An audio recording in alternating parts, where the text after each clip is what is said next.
neighboring country like India, Vietnam, Indonesia, and even USA, UK, they have managed their inflation and they tightened the inflation by tightening, increasing the interest rate.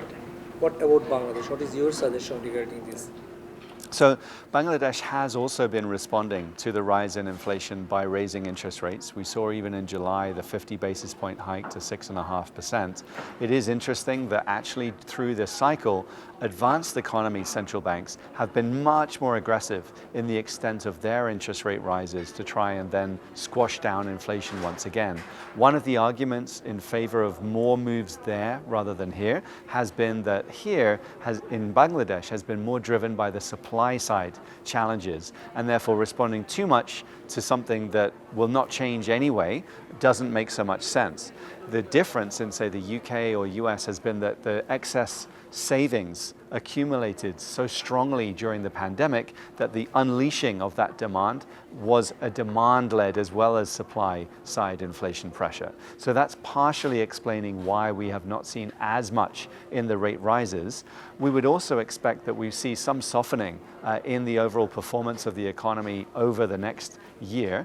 Not recession, but just weakening from where we have been previously. That should also reduce some of these inflation pressures, which also means there's less reason for interest rate hikes to be quite so aggressive in the case of Bangladesh. Those would be the big drivers we'd be watching for.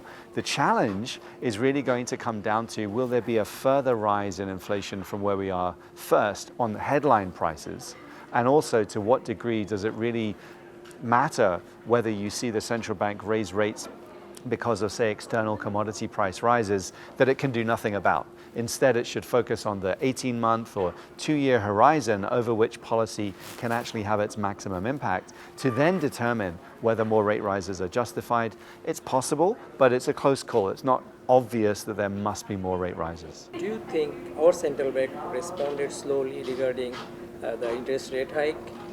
Well, I think we've already now seen a relatively similar move in terms of where we've ended up with on the policy rate between, say, India or Bangladesh. There's not much of a differential now between them. And I think this is an important part of the story here, in that the challenge is that if you're at, say, 6.5%, meanwhile the US policy rate is possibly going to keep going higher, not necessarily above 6.5, but that differential could be that much wider or narrower, I should say, than it had been before. That leads us into then seeing more of the exchange rate pressure.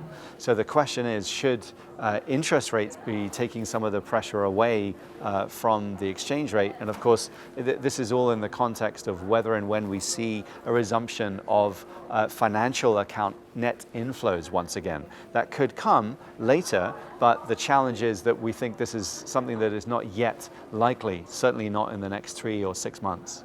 What is your apprehension? Is dollar going to be more costly for Bangladesh? Well, I think this is the challenge, that we know that the external debt is something that we should be tracking closely to see just to what degree, of course, some of the weakening in the currency raises the cost of foreign currency debt servicing, and that extra challenge on top of the amounts that are due over whatever the time periods are in the next few years is something that does deserve attention. And we were seeing comments in that direction coming from a good few people at the discussion today. David, what are the near-term challenges for Bangladesh regarding the forex? I mean, our reserve, 1 year back it was $48 billion, but now, we lost the crown even. The challenge is really just thinking through, well, which of the import bills will be prioritized? And also, once you go down that much lower, of course, we're already been seeing, because we've gone below, say, 4 months of import cover, that there is even more of the approach going to the multilateral agencies to be able to help to tide over the country through this difficult period. And that makes a lot of sense. And what we should see then out the other end, especially if it's accompanied with some reforms, is that then stabilizes alongside the FX rate. And I think that will be the big challenge to watch for. If we see more inflows coming, even if it is from further extension of loans, of changing maybe one day the obligations that are there to draw them out, extend them even further, then it takes some of the pressure off and enables a rebuild of reserves to actually happen. David, you might have noticed that our central bank has put restriction on unnecessary import and so many things they have gone for, but ultimately it doesn't work. The crisis is there and it's deepening. In this context, what Bangladesh can do? Well, this is exactly, I think, a very important point for us to watch for, because oil prices and other commodity prices alongside the US interest rates are lots of things that cannot be controlled directly. It's more of when thinking about Bangladesh, these are just the external forces that are there that we're still vulnerable to. And the risk is, if anything, it is, to your point, even more of the interest rate rises from the US that could still be coming that add to this negative pressure. And in that way, the shock from the external environment is not yet finished. There could still be more of it to come before we can finally say, okay, things have changed. Imagine a world where we can fast forward to the day when the Federal Reserve declares they're cutting interest rates. And then suddenly everything is very different. The broader dollar pressure, where the dollar's been rising against the Japanese yen or the renminbi or the euro, all of these things turning around on a long-term projection, that also changes the dynamics also in the FX market even here. So those external stories can be there, but we're just sitting and waiting for it.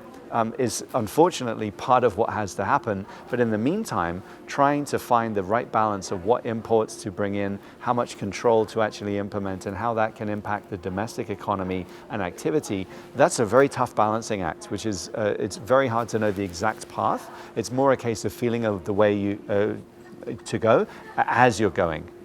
There's some allegations that Bangladesh is in crisis because of the money flight, or people are taking dollars from here to USA, UK, Dubai, and many Singapore. Institute like GFI, if I am not mistaken, Global Financial Integrity, they have produced some reports. Do you have anything regarding this? Well, the way of thinking about the first point is that this is a challenge that many emerging markets go through, and it's all really a matter of just trying to find those points, if there are these points of leakage, and being able to find credible long-term ways of incentivizing actually staying within what is actually making sense for the policymakers to be able to manage all of the economic challenges. And anything like that were it to be happening, it just adds to the challenges. So there's every reason to put all of the efforts in to try and control that. In terms of what the central bank could or should do next, it's a very tough balancing act that I think we really need to see, because you have the impossible trinity that's always there between the current account balance, between the interest rates, between the FX, where actually some FX movements is happening. We can't say nothing has happened. There's been big moves alongside the advice from the IMF. We have seen the exchange rate moving. You could argue whether it should move faster or not, but that can create problems of its own. It's not like you should just let it go and let laissez-faire is not always the best solution. And that has been a true conclusion ever since the end of the global financial crisis in 2008-9.